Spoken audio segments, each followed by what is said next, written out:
Aleluya, aleluya,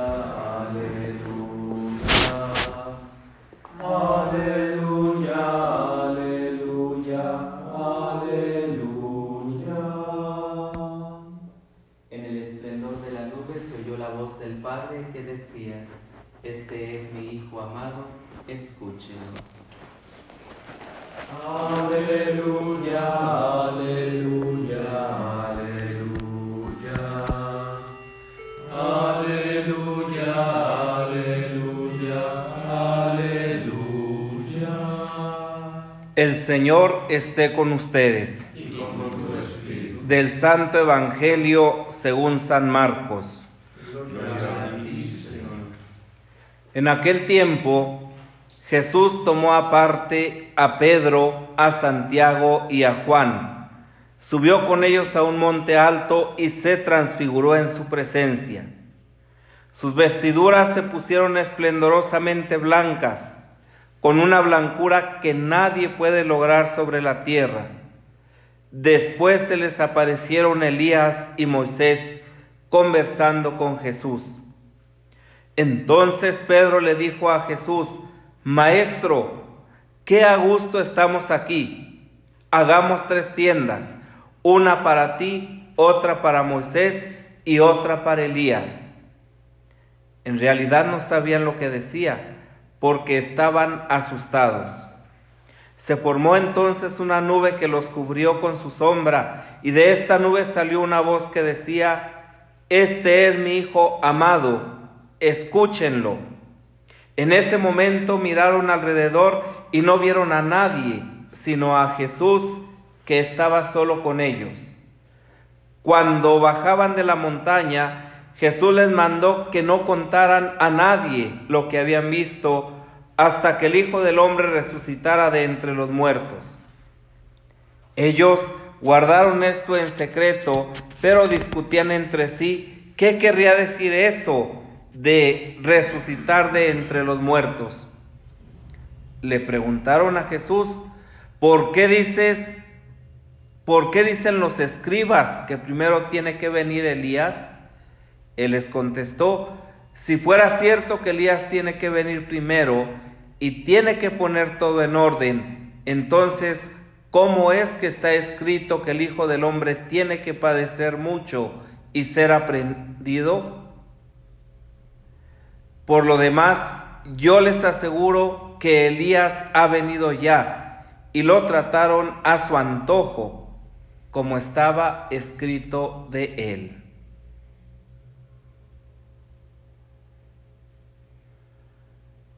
Palabra del Señor. Gloria a ti, Señor Jesús.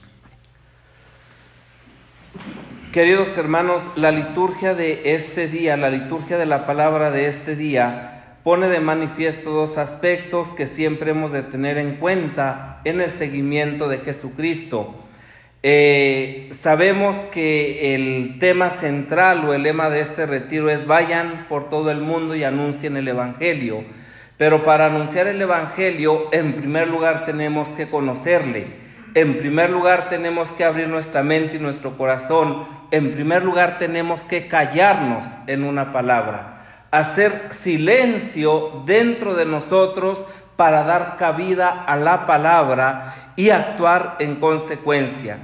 La primera lectura, tomada precisamente de la carta del apóstol Santiago, pone de manifiesto esta realidad que constantemente vamos experimentando, siempre a título personal y también pues a nivel familiar, social, comunitario, donde nos damos cuenta que si no cuidamos nuestra boca, si no cuidamos nuestra lengua, si no cuidamos nuestras palabras, pues estas pueden destruir, ¿verdad?, más de lo que nosotros podemos pensar. Y en ocasiones decimos que pues que palabras más, palabras menos, pero no significa nada. La realidad es que cuando nosotros no somos conscientes de lo que estamos diciendo, de lo que estamos hablando y del daño que podemos causar en nuestro entorno a través de lo que decimos, pues entonces vamos despotricando y vamos destruyendo todo a nuestro paso.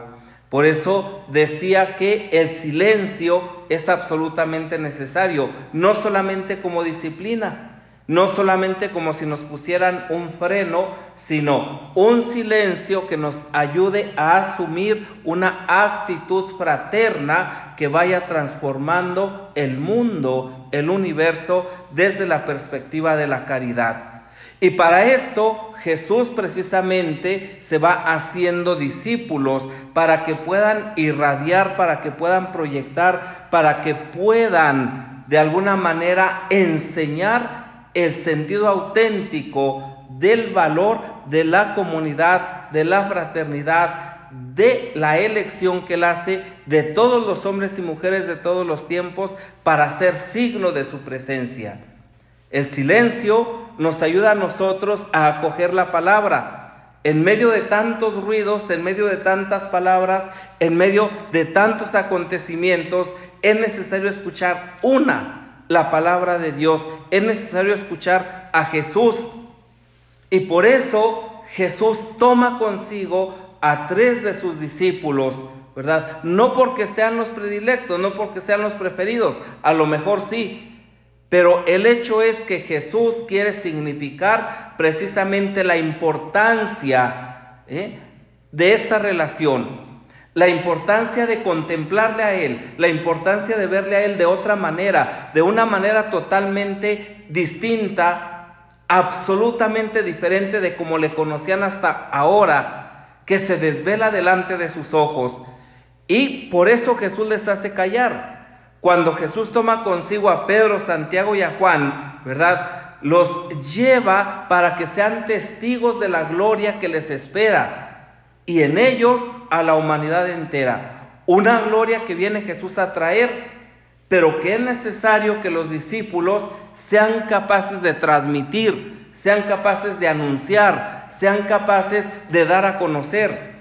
Pero este transmitir, este anunciar, este dar a conocer, no brota de un conocimiento intelectual, no brota de unos esquemas mentales, sino de una experiencia profunda, profundísima de encuentro, como lo es el acontecimiento de la transfiguración, donde estos discípulos son capaces de ver a Jesús al mismo, pero de otra manera.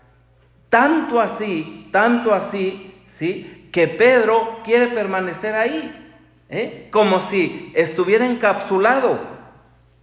Pues qué padrísimo es estar aquí. No tenemos que trabajar, no tenemos que estudiar, no tenemos que hacer nada, simple y sencillamente aquí contemplando la gloria de Dios. No, Dios no quiere eso. Claro, quiere esa relación, y por eso es Jesús, es Dios mismo el que la propicia, pero no para que se queden ahí, no para que nos quedemos ahí, sino para que luego vayan a ser testigos de lo que han visto y oído.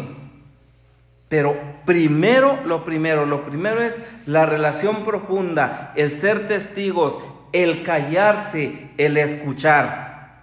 Y entonces, después, ir y anunciar. Claro que tras esta experiencia que tienen, ¿verdad?, ante la transfiguración de Jesús, pues luego viene otra experiencia durísima, que va a ser la experiencia de la pasión precisamente. Pero por eso hay que saber escuchar. Dios dice claramente de Jesús: este es mi Hijo amado, escúchenlo. Porque si ustedes no lo escuchan a Él, entonces el acontecimiento de la pasión los va a destruir. El acontecimiento del dolor, el acontecimiento de la maldad de la humanidad que es capaz de matar a Dios, si ustedes no le escuchan al que es la palabra encarnada, les va a destruir. Y entonces es necesario escucharle, y escuchar es abrir la mente y el corazón precisamente para poder entender esta realidad de la transfiguración, que en definitiva es la realidad que nos espera a todos. Cristo Jesús se transformó en su presencia para anunciar lo que le espera a la humanidad entera.